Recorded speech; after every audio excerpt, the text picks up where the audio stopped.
Hello class, my self Darshan sir, chemistry expert. बेटा आज हम देखने वाले हैं दो टॉपिक्स। एक टॉपिक है number of atom in unit cell and second one is a close pack structures. Okay, तो सबसे पहले डिस्कशन करते हैं number of atoms in a unit cell. तो जब हम यूनिट सेल की बात करते हैं तो क्रिस्टल लेटाइस के अंदर बेटा ये जो यूनिट सेल है it occupied number of lattice point. Okay, हर एक यूनिट सेल के अंदर लेटाइस पॉइंट प्रेजेंट होता है and this lattice point is occupied by the constituent particles. और ये कंस्टिट्यूएंट पार्टिकल्स को हम बोलते हैं एटम्स, मोलिक्यूल और आयन। ओके बेटा, सो ये जो एटम्स, मोलिक्यूल या आयन्स प्रेजेंट होते हैं it occupied specific portion in the unit cell. Okay, वो यूनिट सेल के अंदर स्पेसिफाइड पोर्शन ऑक्यूपाई करते हैं और उनका थोड़ा बहुत पोर्शन एटम या मोलिक्यूल का यूनिट सेल के अंदर प्रेजेंट होता है। ओके, तो ये कितना पोर्शन प्रेजेंट होता है, कोई भी यूनिट सेल के अंदर कितने नंबर ऑफ पार्टिकल या नंबर ऑफ एटम्स प्रेजेंट है, ये हमें देखना है और ये काउंट करना है। तो let us see and let us start with the primitive cubic unit cell. हमें पता होना चाहिए बेटा कि ये जो यूनिट सेल है उसके दो टाइप्स हैं। पहला जो टाइप है that is primitive cubic unit cell और जो दूसरा टाइप है that is centred unit cell. Okay, और ये सेंटर्ड यूनिट सेल के अंदर थ्री टाइप्स है, face centred, and centre and body centre. तो वैसे अगर देखने जाए तो टोटल चार केस इसके अंदर देखेंगे। एक केस प्रिमिटिव का होगा और तीन केस सेंटर्ड यूनिट सेल के होंगे। ओके, तो ये चार केस डिस्कस करेंगे। तो उसके अंदर केस नंबर 1 यहाँ लिया हुआ है, प्रिमिटिव क्यूबिक यूनिट सेल। अब प्रिमिटिव क्यूबिक यूनिट सेल की जब बात करते हैं तो उसका स्ट्रक्चर देखेंगे बेटा, तो उसके जो 8 कॉर्नर्स है, ये 8 कॉर्नर्स पर एक एक एटम प्रेजेंट होता है। ओके बेटा, और ये जो एटम्स है उसकी अरेंजमेंट आप देखोगे तो किस तरह से होती है। और अगर आप ये अरेंजमेंट देखोगे तो हर एक एटम का कितना पार्ट यूनिट सेल के अंदर प्रेजेंट है वो भी आप यहाँ देख सकते हो। ये स्ट्रक्चर से आपको थोड़ा ज़्यादा पता चलेगा कि जो हर एक एटम कॉर्नर पर प्रेजेंट होता है ये एटम का कितना पार्ट यूनिट सेल के अंदर है। जो पार्ट दिखा नहीं है वो पार्ट यूनिट सेल के बाहर होता है। ओके, और उसके जो बाजू वाला यूनिट सेल है उसके साथ शेयर किया है, ऐसा भी आप समझ सकते हो। तो जो प्रिमिटिव क्यूबिक यूनिट सेल है, ओके, उसके कॉर्नर पर जो एटम प्रेजेंट होता है ये हर एक एटम का 1/8 part, 1/8, yes, 1/8 part unit cell के अंदर होता है। बाकी का जो पार्ट है वो दूसरे 8 यूनिट सेल के साथ शेयर किया होता है। लिखा है ना यहाँ, primitive cubic unit cell has atom only as it at its corner, each atom at the corner is shared between 8 adjacent unit cell। यानी जो हर एक एटम होता है कॉर्नर पर वो हर एक एटम ने अपना जो पार्ट है वो दूसरे 8 एडजेसेंट यूनिट सेल के साथ शेयर किया होता है। तो अगर हम काउंट करने जाएं कि एक यूनिट सेल के अंदर, एक प्रिमिटिव क्यूबिक यूनिट सेल के अंदर टोटल नंबर ऑफ एटम कितने होंगे, तो काउंटिंग ऐसे होगा बेटा। तो आप यहाँ देखो बेटा कि हर एक कॉर्नर पर एक एक एटम प्रेजेंट है और हर एक एटम का कंट्रीब्यूशन कितना है, तो हर एक एटम का कंट्रीब्यूशन होता है 1/8। यानी सेंटर कॉर्नर के ऊपर, यहाँ जो कॉर्नर पर जो एटम प्रेजेंट है उसका यूनिट सेल के अंदर कंट्रीब्यूशन कितना होता है, तो 1/8 पार्ट। ओके, हर एक एटम का 1/8 पार्ट यूनिट सेल के अंदर प्रेजेंट होता है। तो ऐसे कितने एटम्स प्रेजेंट हैं, तो ऐसे नंबर ऑफ पार्टिकल 8 है हमारे पास। हर एक कॉर्नर पर नंबर ऑफ पार्टिकल कितने हैं, 8। तो 8 एटम्स का 1/8 पार्ट यूनिट सेल के अंदर है। ओके, तो 8 कट हो जाएगा बेटा, तो आप देखोगे आंसर क्या आता है, 1। तो that means primitive cubic unit cell के अंदर टोटल एक एटम प्रेजेंट होता है। यस बेटा, ओनली 8 एटम। आप हर एक 1/8 पार्ट को कंबाइन करते जाओगे तो टोटल एटम कितना बनेगा, एक एटम बनेगा। Okay, primitive cubic unit cell के अंदर। तो बेटा यहाँ आपको याद क्या रखना है, तो क्यूबिक सेल के अंदर, क्यूबिक यूनिट सेल के अंदर जो कॉर्नर के ऊपर एटम होता है वो उसका कितना कंट्रीब्यूशन होता है एटम यूनिट सेल के अंदर, 1/8 जितना कंट्रीब्यूशन होता है। ओके, अब आगे देखते हैं बेटा body centre cubic unit cell. अगर बॉडी सेंटर की बात करते हैं तो एटम्स कहाँ कहाँ प्रेजेंट होते हैं, तो ये जो कंस्टिट्यूएंट पार्टिकल्स है आप देख सकते हो बेटा, कॉर्नर पर तो प्रेजेंट होते हैं और उसके एडिशन में सेंटर के अंदर, बॉडी के सेंटर में एक यूनिट सेल प्रेजेंट है। तो बेटा आपको याद होना चाहिए कॉर्नर पर जो एटम प्रेजेंट होता है उसका 1/8 पार्ट यूनिट सेल के अंदर होता है। ओके, और जो सेंटर के अंदर होगा बेटा सेंटर के अंदर वो पूरा एटम एज इट इज अंदर रहेगा। ओके, उसका कोई भी पार्ट बाहर के अदर यूनिट सेल के साथ शेयर किया गया नहीं है। तो आप यहाँ देखोगे तो काउंटिंग करेंगे, टोटल नंबर ऑफ एटम कितने होंगे, टोटल नंबर ऑफ एटम। वैसे तो आपको आंसर दिमाग में आ गया होगा, तो भी एक बार हम देख लेते हैं बेटा। 1 एटम एट ईच कॉर्नर, हर एक कॉर्नर के ऊपर एक एक एटम है, और एक एटम कहाँ है, सेंटर के अंदर है। अब देखेंगे कॉर्नर पर जो एटम है, कॉर्नर 8 कॉर्नर्स के 8 एटम्स, और हर एक एटम का 1/8 पार्ट यूनिट सेल के अंदर कंट्रीब्यूट किया हुआ है। तो 8 इंटू 1/8, तो 1 एटम आएगा। साथ में सेंटर के अंदर एक एटम है, वो पूरा एटम एज इट इज है। That means total number of atom होते हैं बेटा 2। Total number of atom body centre cubic unit cell के अंदर कितने होते हैं, 2 होते हैं।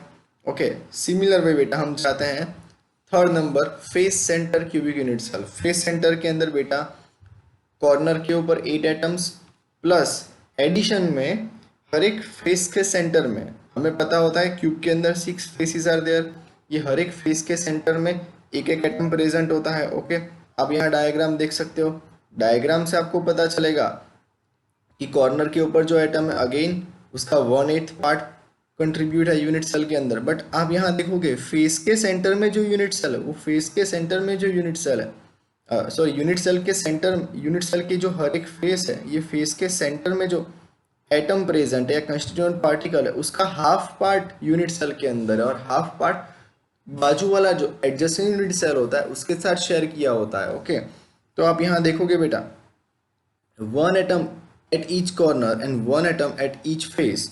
Okay, now कॉर्नर पर जो एटम है उसका 1/8 पार्ट यूनिट सेल के अंदर प्रेजेंट है, तो 8 into 1/8 is equal to 1 atom आएगा।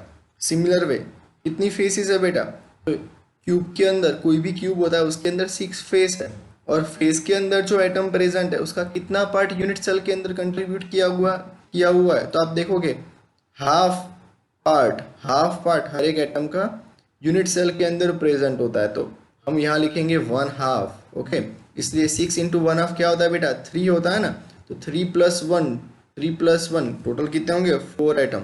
ओके, तो face centre cubic unit cell के अंदर 4 एटम प्रेजेंट होते हैं।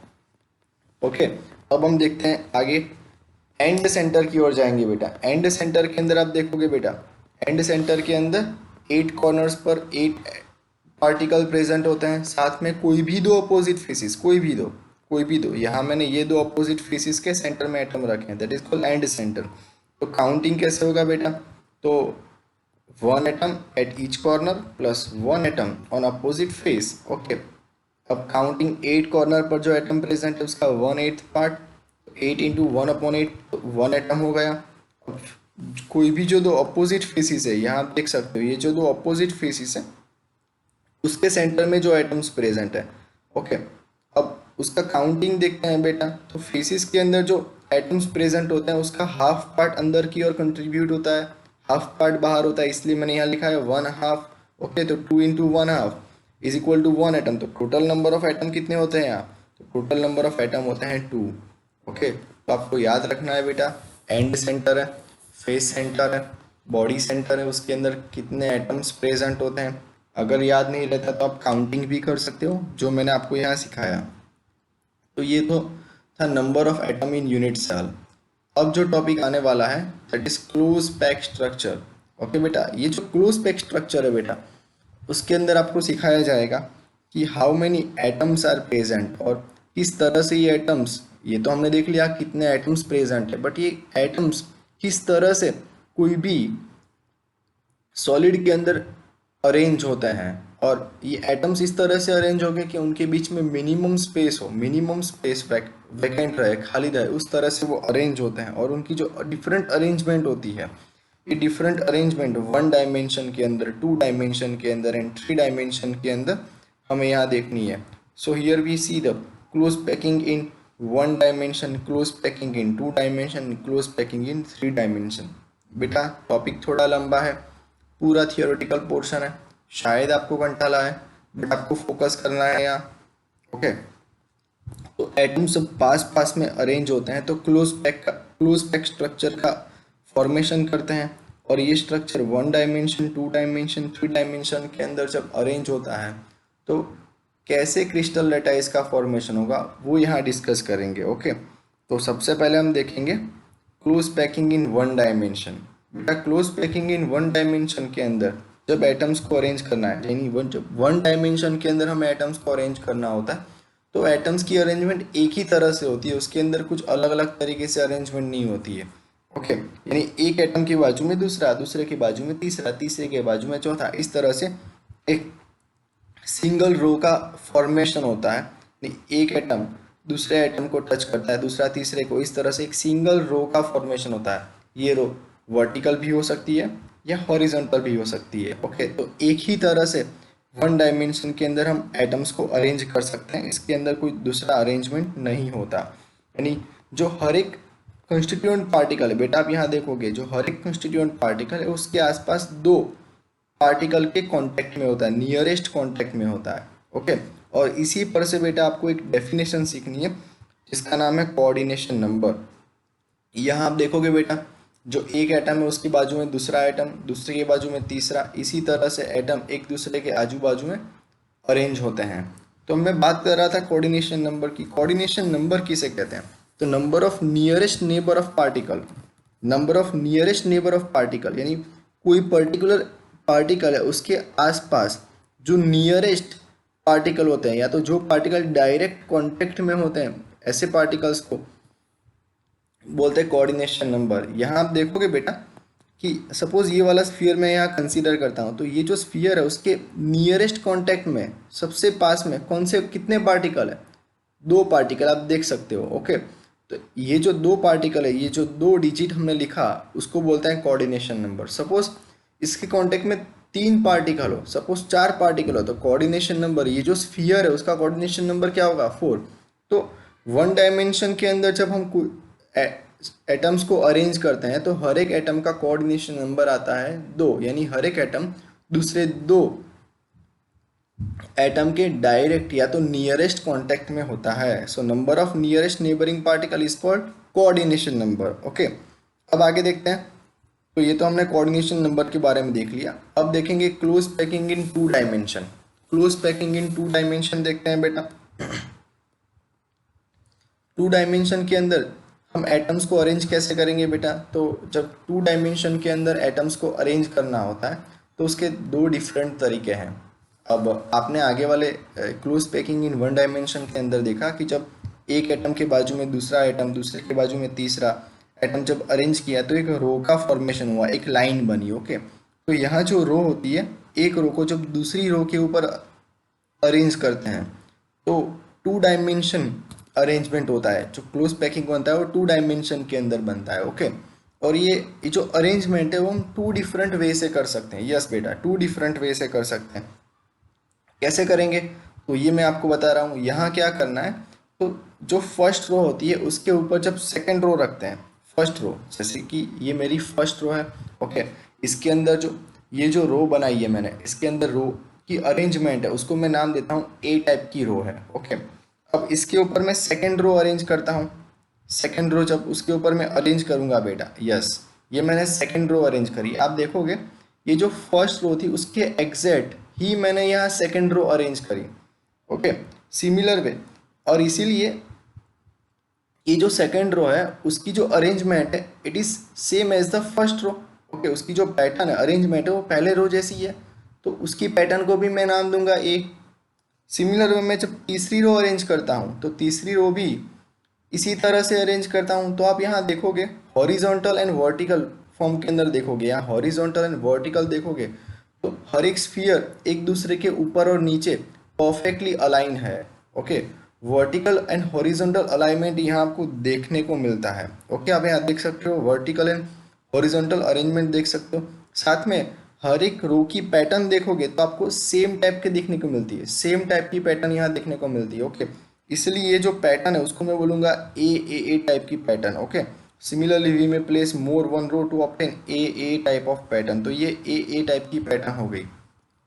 अब बेटा अगर इसके अंदर कोऑर्डिनेशन नंबर की बात करें तो बेटा आप देखोगे तो ये जो स्फीयर है, कोई भी, यहाँ हमने एग्जाम्पल लिया है। ओके, तो ये जो एटम है या तो ये जो स्फीयर है वो डायरेक्टली कितने स्फीयर के कांटेक्ट में है या तो कितने नियरेस्ट नेबरिंग स्फीयर के कांटेक्ट में है। तो यहाँ आप देखोगे this one 1 number, this one 2 number, this one 3 number, this one 4, ये 4 स्फीयर के डायरेक्ट कांटेक्ट में है। तो ये जब कोई भी स्फीयर 4 स्फीयर के डायरेक्ट कांटेक्ट में है तो उसका कोऑर्डिनेशन नंबर क्या होगा बेटा? ऑब्वियसली इसका कोऑर्डिनेशन नंबर क्या होगा? 4 होगा।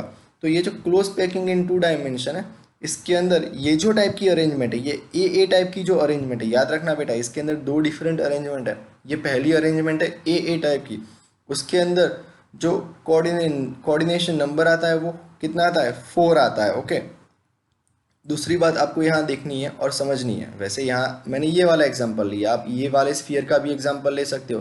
1 2 3 4 कोई भी स्फीयर दूसरे 4 स्फीयर के डायरेक्ट कांटेक्ट में होता है in the A type of arrangement. Okay बेटा, अब आगे बढ़ते हैं। इसके अंदर और एक नई चीज़ आपको सीखनी है। क्या चीज़ सीखनी है?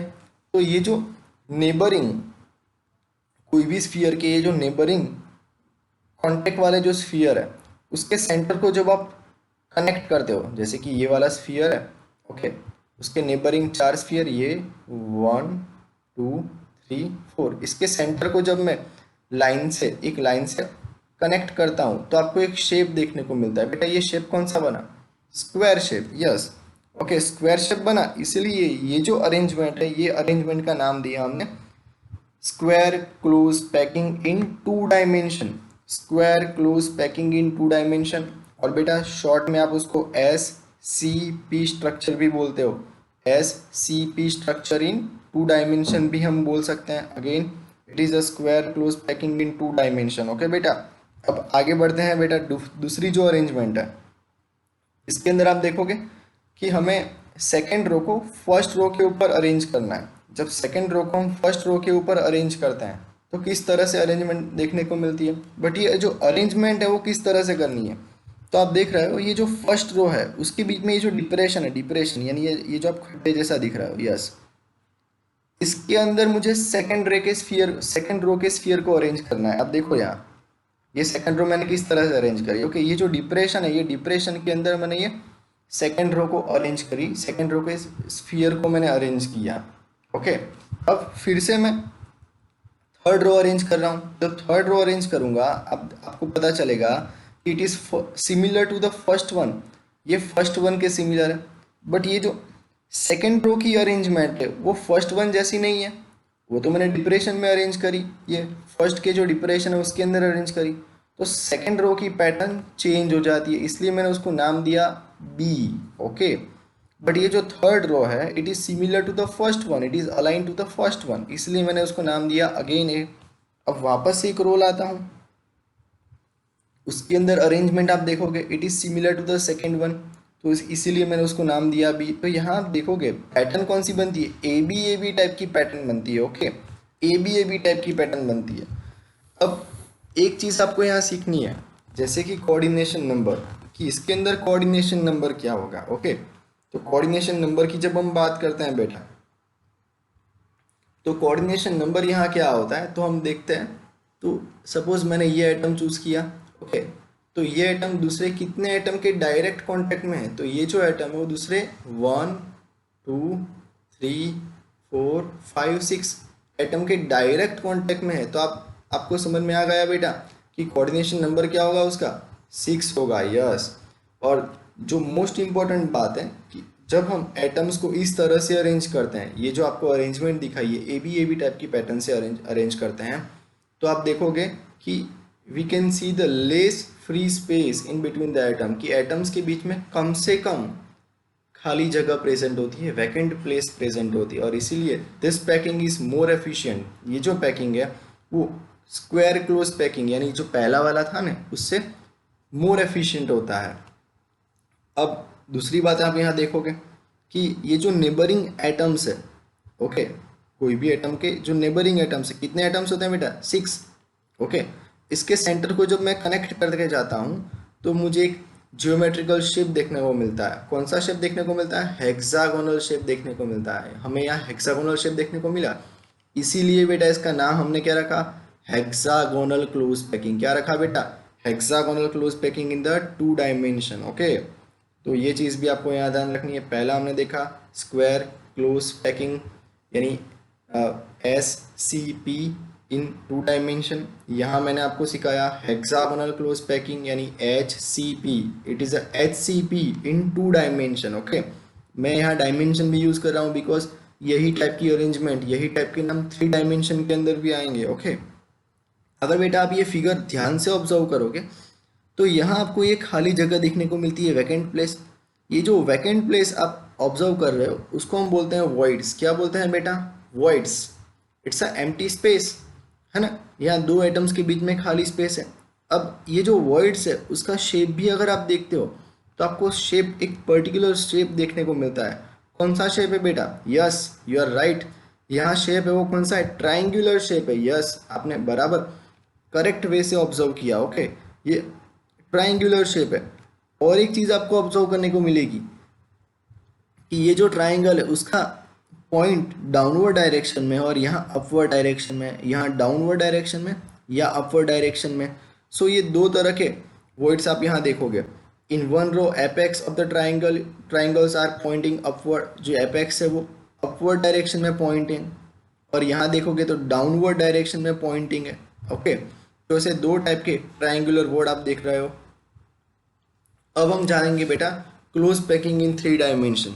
ओके, आई नो बेटा शायद आपको ऐसा थोड़ा हेक्टिक लगे ये टॉपिक, बट ये टॉपिक के अंदर समझना पड़ेगा। ओके, क्योंकि इसी के अंदर से जो VSQ आते हैं, कौन से VSQ आते हैं, तो आपको पूछे जाते हैं VSQ, खास करके पूछे जाते हैं कि write down the coordination number लिखो। HCP स्ट्रक्चर का कोऑर्डिनेशन नंबर लिखो। ओके, CCP स्ट्रक्चर का कोऑर्डिनेशन नंबर लिखो। अगर आपको स्ट्रक्चर ही पता नहीं है कि कौन से टाइप की ये अरेंजमेंट है, you are not able to write the coordination number. तो इसीलिए आपको सबसे पहले स्ट्रक्चर के बारे में बेसिक इन्फॉर्मेशन पता होनी चाहिए। So you can imagine in your mind, आप अपने दिमाग में इमेजिन कर सकते हो, तो आप coordination number easily find out कर सकते हो। ओके, और ज़्यादातर कोऑर्डिनेशन नंबर ये जो क्लोज पैकिंग इन 3 डायमेंशन है उसके अंदर से पूछे जाते हैं। ओके बेटा, तो ध्यान रखना। यहाँ सबसे पहले देखते हैं all real structure are 3 dimension structure. जितने भी रियल स्ट्रक्चर वो सारे 3D स्ट्रक्चर है। Okay, and they can be obtain by stacking 2 dimension layer. अब क्वेश्चन इज राइज, ये 3 डायमेंशन स्ट्रक्चर का फॉर्मेशन कैसे होता है? तो हमने आगे वाले टॉपिक में देखा 2 डायमेंशन स्ट्रक्चर। ओके, ये जो 2 डायमेंशन स्ट्रक्चर्स होते हैं उसको वन बाय वन एक के ऊपर एक रखते हैं, तो पूरी जो स्टेक बनती है, स्टेक का मीनिंग थप्पी। ओके, ये stack it is nothing but it is a 3 dimension structure, यानी 2 डायमेंशन स्ट्रक्चर की हेल्प से 3D स्ट्रक्चर का फॉर्मेशन होता है।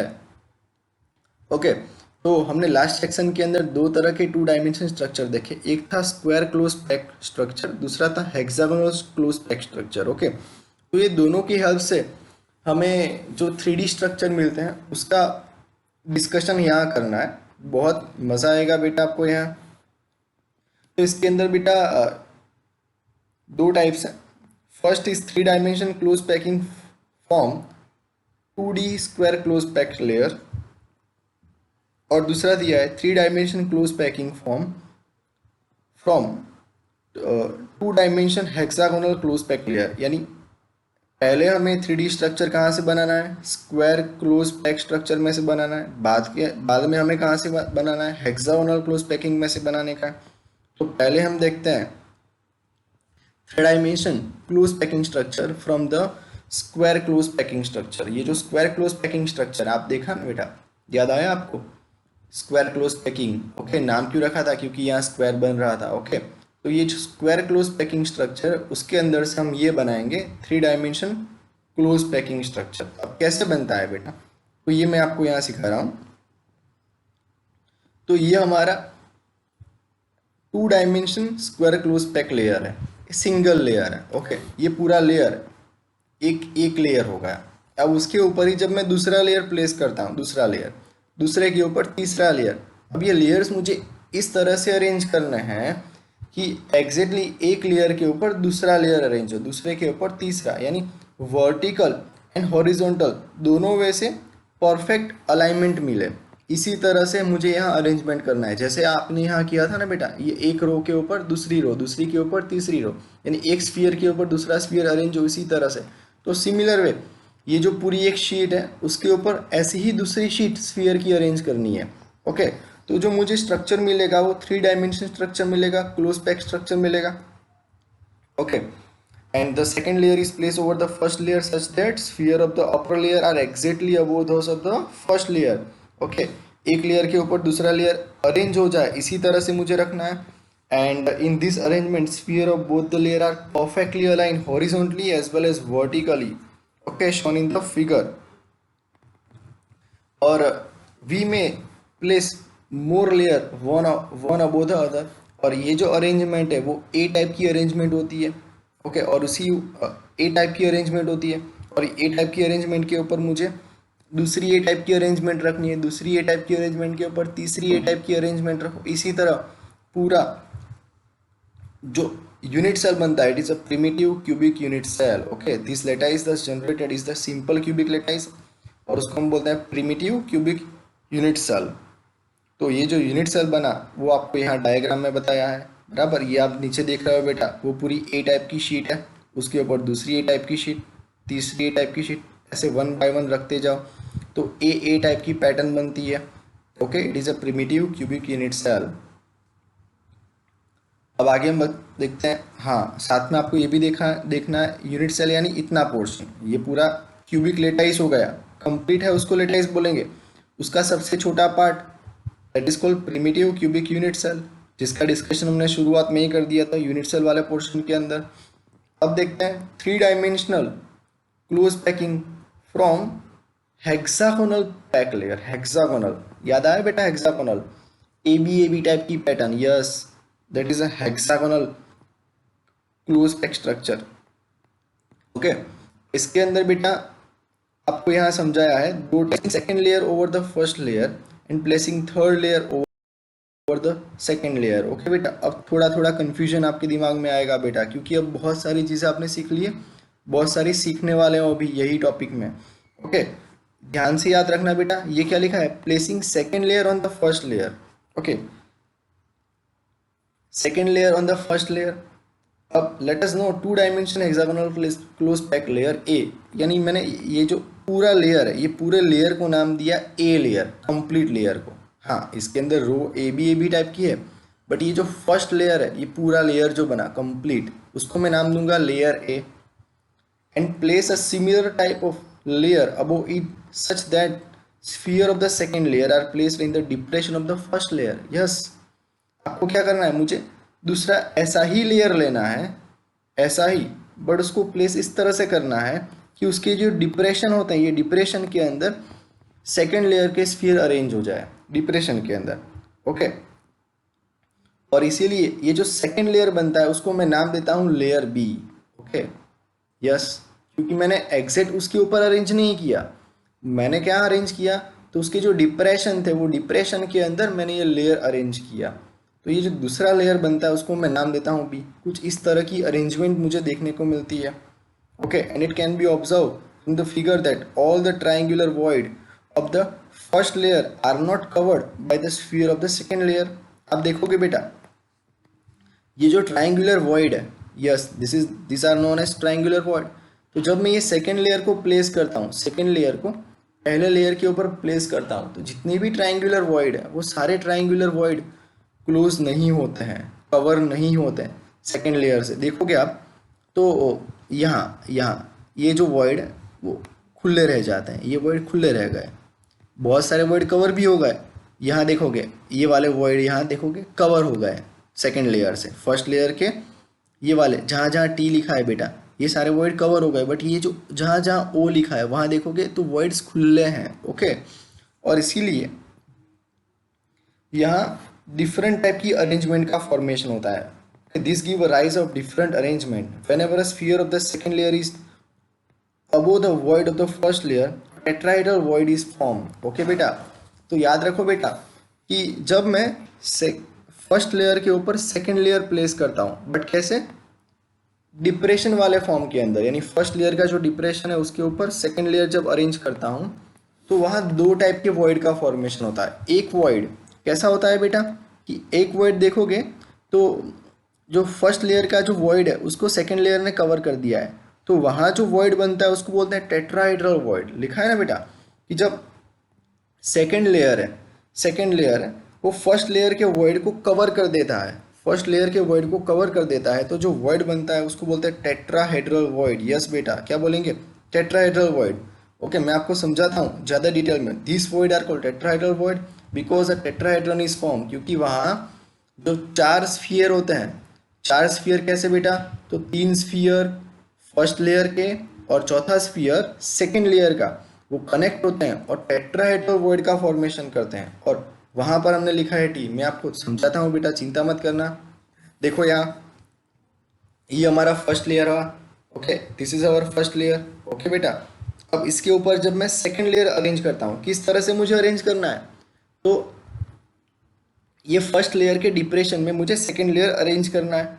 ओके, देखो अरेंज कर दिया, एकदम मस्त से अरेंज हो गया। तो आप देखोगे बेटा ये जो वर्ड्स है, हाँ यहाँ आप ये रेड डॉट देखो, ये वर्ड्स ओपन रह गए, इसको मैं बोलूँगा ऑक्टाहेड्रल वर्ड्स।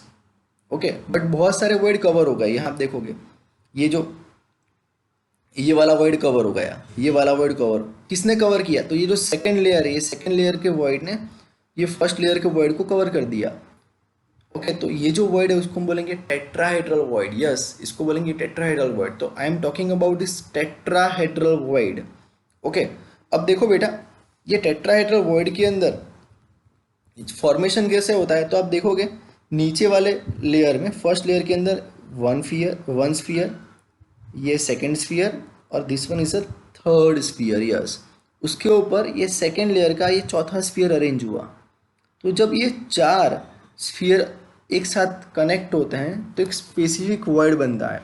ये जो स्पेसिफिक वर्ड बनता है उसको बोलते हैं टेट्राहेड्रल वर्ड। ओके, देखो बेटा यहाँ ये सारे टेट्राहेड्रल वर्ड देखोगे आप, तो तीन के ऊपर चौथा अरेंज हो गया है और वहाँ ये टेट्राहेड्रल वर्ड का फॉर्मेशन होता है। ओके, सिमिलर वे ये ऑक्टाहेड्रल वर्ड आ गए। Yes, these are the octahedral void. Okay, पहले मैं बात करूंगा टेट्राहेड्रल वर्ड की। ओके, कैसे होता है बेटा, तो ये तीन स्फीयर, उसके ऊपर ये चौथा स्फीयर अरेंज हो गया। सिमिलर वे बेटा ये जो ऐसा यहाँ भी होता है, ये सेकंड लेयर है, उसके जो तीन स्फीयर, उसके ऊपर ये नीचे वाले का चौथा स्फीयर अरेंज हुआ, तो वहाँ पर भी क्या होगा, टेट्राहेड्रल वर्ड का फॉर्मेशन होगा। ओके, तो यहाँ मैंने एक अरेंजमेंट बताई है। देखो आप यहाँ, ये फर्स्ट लेयर के थ्री स्फीयर, ऊपर कहाँ आएगा, ऊपर क्या आएगा बेटा, ये सेकंड लेयर का चौथा स्फीयर अरेंज होगा। तो ये बीच में जो वॉइड बनता है उसको हम बोलते हैं टेट्राहेड्रल वॉइड। ओके, या टेट्राहेड्रल हॉल। पता चल गया बेटा। अब आगे बढ़ते हैं। तो ये चार स्फीयर जब इकट्ठे होते हैं तो बीच में बेटा ऐसा शेप बनता है। Yes, this kind of shape. यानी ये क्या है बेटा, जो नीचे के जो तीन स्फीयर है उसके सेंटर। यस, और ये जो चौथा ऊपर स्फीयर अरेंज हुआ उसका सेंटर। जब चारों के सेंटर को आप जोड़ते हो तो ये टेट्राहेड्रन का फॉर्मेशन होता है। यस, ये शेप बनता है अंदर। That's why it is known as tetrahedral void. अब मैं आगे बढ़ता हूँ बेटा। At the another place, the triangular void in the second layer are above the triangular void in the first layer. The triangular shape of this do not overlap. And यहाँ जो void बनता है वो void को हम बोलते हैं octahedral void. Yes, it is known as octahedral void. Okay.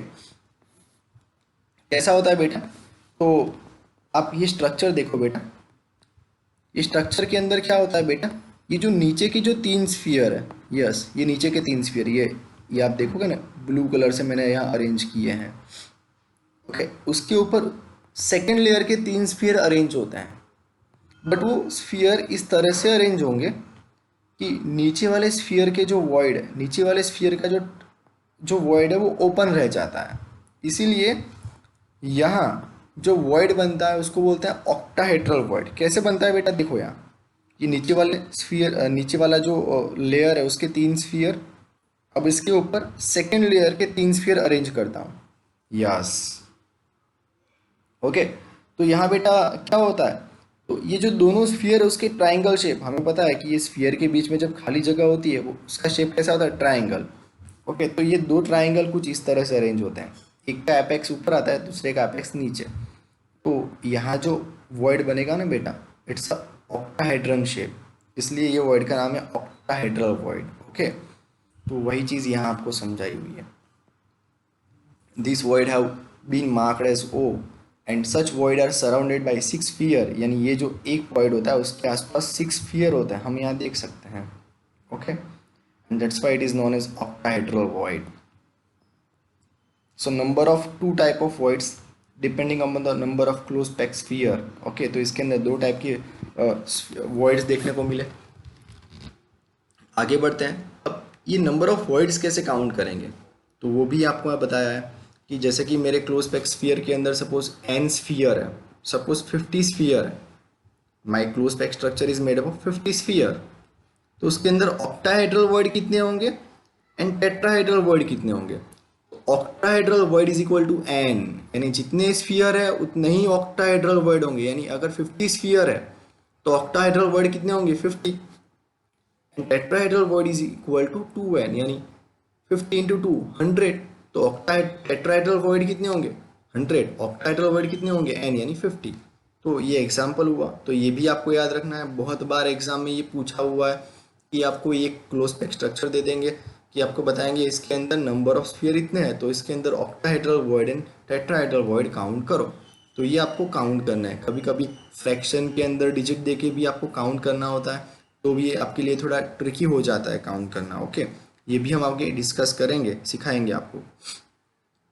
अब बेटा सेकेंड पार्ट आएगा, placing third layer over the second layer. Third layer over the second, यानी दूसरे, अभी तक हमने क्या किया था, एक के ऊपर दूसरा, दूसरे के ऊपर वापस रिपीट किया था पहला वाला, ऐसे ही हमने अरेंजमेंट करी थी, ए बी टाइप की अरेंजमेंट या ए टाइप की अरेंजमेंट देखी थी। अब हमें क्या करना है, सेकेंड लेयर के ऊपर थर्ड लेयर प्लेस करना है। ओके, थोड़ा इंटरेस्टिंग और होगा। तो इसके अंदर दो पॉसिबिलिटी है, एक covering tetrahedral void, second is covering octahedral void. तो पहले देखेंगे covering tetrahedral void. Tetrahedral voids of the second layer may be covered by the sphere of the third layer. अब हमें तीसरा लेयर इस तरह से रखना है कि सेकेंड लेयर के जो टेट्राहेड्रल वॉइड है it is covered by the third layer. Third layer जब हम प्लेस करें तो वो कवर हो जाए। देखो बेटा, आप यहाँ देख सकते हो कि ये वॉइड है, ये कौन से वॉइड है बेटा, टेट्राहेड्रल वॉइड हो गए। उसके ऊपर जब मैं प्लेस करता हूँ तो सेकेंड लेयर, थर्ड लेयर मुझे इस तरह से प्लेस करना है कि उसके जो टेट्राहेड्रल वॉइड होते हैं वो कवर हो जाए। ओके, तो यहाँ जो अरेंजमेंट बनती है, ये अरेंजमेंट को हम बोलते हैं, अरेंजमेंट को बोलते हैं ए बी टाइप की पैटर्न। हाँ, ये जो पैटर्न बनती है it's a A B type pattern. Okay, and this structure is known as hexagonal close packed structure. उसको हम बोलते हैं हेक्सागोनल क्लोज पैक्ड स्ट्रक्चर, यानी HCP स्ट्रक्चर। क्या बोलेंगे बेटा, it is a HCP structure, it is a HCP structure. Okay, and ये जो अरेंजमेंट है वो मैग्नीशियम एंड जिंक नाम के एटम्स के अंदर देखने को मिलती है, यानी मैग्नीशियम एंड जिंक के जो क्रिस्टल्स है उसके अंदर हमें HCP टाइप का स्ट्रक्चर देखने को मिलता है। कुछ इस तरह की अरेंजमेंट देखने को मिलती है। क्या होता है बेटा कि जो सेकेंड लेयर के टेट्राहेड्रल वॉइड होते हैं वो थर्ड लेयर क्या कर दे, कवर कर दे। सेकेंड लेयर का जो टेट्राहेड्रल वॉइड है it is covered by the third layer. Okay, तो अरेंजमेंट बनती है उसको बोलते हैं हेक्सागोनल क्लोज पैकिंग, शॉर्ट में कहेंगे HCP। ओके, आगे बढ़ते हैं बेटा, कवरिंग ऑक्टाहेड्रल वॉइड। इसके अंदर आप देखोगे थर्ड लेयर में भी place above the second layer, तीसरा लेयर हमें प्लेस करना है सेकेंड लेयर के अंदर ऊपर करना है, बट कैसे करना है, such a manner that sphere cover the octahedral void, कि ये जो सेकेंड लेयर है उसका ऑक्टाहेड्रल वॉइड ये थर्ड लेयर कवर कर दे, इस तरह से हमें रखना है। पहले के अंदर हमने टेट्राहेड्रल वॉइड कवर किया था, यहाँ हमें ऑक्टाहेड्रल वॉइड कवर करना है। ओके बेटा, बहुत ईजी है बेटा। ये जो सेकेंड लेयर है, ये सेकेंड लेयर का हमें वॉइड कवर कर देना है। ओके, तो हमें यहाँ जो ये जो तीसरा लेयर मिलेगा वो तीसरा लेयर दूसरे वाले से और पहले वाले से भी अलग होगा, इसलिए मैंने उसको नाम दिया C। So when placed in this manner the sphere of the third layer are not align with the first and second layer.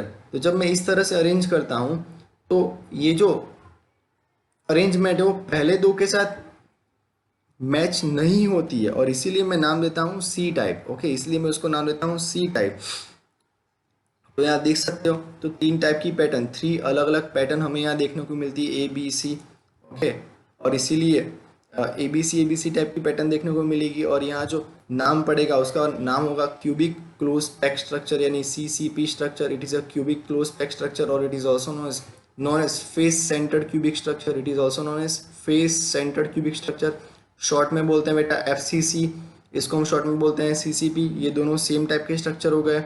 और कॉपर एंड सिल्वर के अंदर हमें CCP और FCC नाम का स्ट्रक्चर देखने को मिलता है। ओके, और ये दोनों स्ट्रक्चर हाईली एफिशिएंट होते हैं, यानी इसके एटम्स के बीच में मिनिमम स्पेस होती है।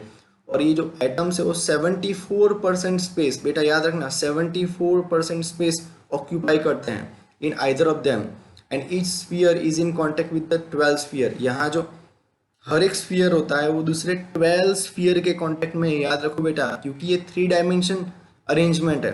तो यहाँ जो हर एक स्फीयर है वो दूसरे 12 स्फीयर के कांटेक्ट में, और इसीलिए बेटा कोऑर्डिनेशन नंबर क्या होता है, 12। कोई भी स्ट्रक्चर, यानी ये दो स्ट्रक्चर के अंदर कोऑर्डिनेशन नंबर क्या होता है, 12 होता है। So this is the topic, और ये आपको अरेंजमेंट बताइए एबीसी टाइप की। तो बेटा आज के वीडियो में हमने दो स्ट्रक्चर देखे, दो टॉपिक देखे। एक तो क्लोज पैक स्ट्रक्चर देखा and number of unit cell. आगे हम देखेंगे बेटा पैकिंग एफिशिएंसी। मिलते हैं नेक्स्ट वीडियो के अंदर।